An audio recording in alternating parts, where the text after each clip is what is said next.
Hello everyone, and welcome to Are You Ready, Saradomin. This is episode 2 of the series, and the last episode was Bandos, so if you haven't seen that, you're planning on going Bandos, I do recommend you check that out. So in this series, I'm just going over pretty much gear, inventory, quick little tips, and brief strategies. So let's get straight into it. Let's start with the requirements.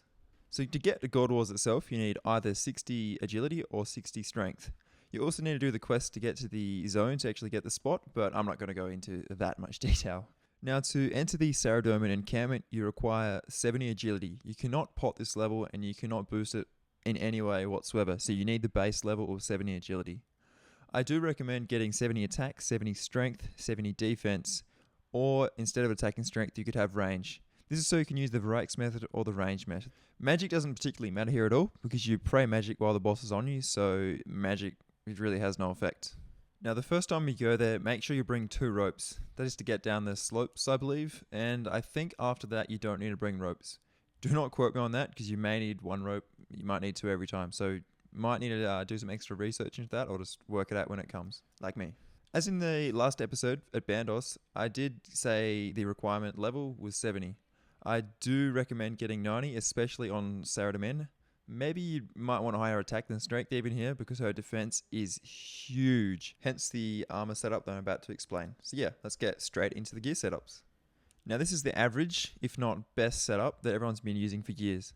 The special effect for JaGeX is to hit through prayer and armor. So as said earlier, having higher attack makes you hit a lot more. So yeah, JaGeX hitting through armor, which Saradomin has a massive amount of armor, you will hit actually quite well. So yeah, pretty much the whole team you choose for JaGeX, or you can use the range method, which I'm about to explain now. The range setup consists of pretty much what you can see now. You will be using Ruby bolts E until about half health, then you want to swap on to Diamond E bolts. I'm actually not quite sure if Ruby are better than Diamond E, but I guess Diamond E hits 3 defense, so yeah, that makes sense to use them, right? An arch ring is probably more advised here, but I don't have one at the moment, but I will be getting one obviously. So yeah, the bonus having the range setup is that you can stay as far as you can away, obviously not using long range, but just rapid. And with the general strategy for Saradomin is the person runs who's getting targeted, and then if she can't hit something within 3 seconds, I think it is, she'll change targets. So usually 1 ranger per group is about right. You know, you have 4 melee and 1 ranger, makes it pretty good. So with the melee, they're obviously going to get hit once or twice, you know, before they realize who it is. With the ranger, it's great because they can see exactly the boss is going for the ranger. All the melee can just chill on the boss and do a lot more damage. You know, people take a lot less damage. It works out well, both ends. So yeah, moral of the story, run away from Zeliana. Now going to go over the inventories at Sarah. So for melee, you've got the left inventory, you've got the Zami book for kill counts.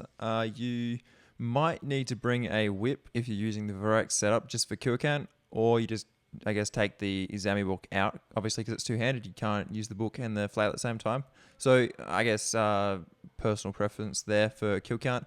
The Sarah kill count takes so freaking long unless you have 83 Slayer, so do keep that in mind. That's the reason I've got Bruise there, so the trips last a little bit longer. Got 2 supersets just because, you know, the trips usually last quite a long time. You know, having Bruise, they do drop prayer potions, so that should top you up on prayer. Like they drop monkfish, I think, stuff like that. So that'll help a lot. And then for the ranger setup, it's pretty much the same concept there. They both got bones to Peaches, like in the other episodes. They work out really well. Peaches heal 8 for each bone, so that's amazing. So do keep in mind on kill count, you may need to bring a Saradomin item as well.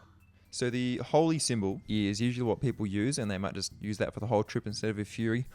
Or you could use the Saradomin cloak. Now, there's a lot of other items you could use, like, I don't know, the chaps might be a decent option. So I've kind of left that to you guys to decide on that. You might not even need to use the Zami item at all. But yeah, that's pretty much it for the inventories.